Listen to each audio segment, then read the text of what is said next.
చిత్తూరు బండ్లపల్లి గ్రామంలో నివాసం ఉంటున్న చాకలి మంగమ్మ కుమారుడు అదే ఊరిలో ఉన్న ఉదయ్ కుమార్ అనే వడ్డీ వ్యాపారి వద్ద అప్పు తీసుకున్నాడు. బెంగళూరుకి వలస వెళ్లిన ఆమె కుమారుడు త్వరలో డబ్బు పంపుతానని చెప్పాడు. అయినా ఆ వడ్డీ వ్యాపారి మానవత్వం మరిచి మంగమ్మను బయటకు గెంటి ఇంటికి తాళం వేయడంతో వృద్ధురాలు రోడ్డున పడింది. దిక్కుతోచక ఇంటి బయటే జీవనం సాగిస్తున్న వృద్ధురాలి దీనస్థితి అందరినీ కలచివేస్తోంది.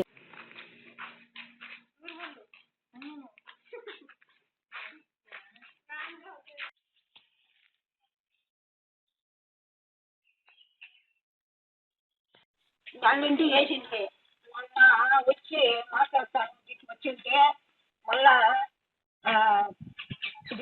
ఆదివారం నాకు తీసినారు, మళ్ళా వేస్తారు వేసేసినారు. 3 దినాలు మళ్ళా వేసేసింది.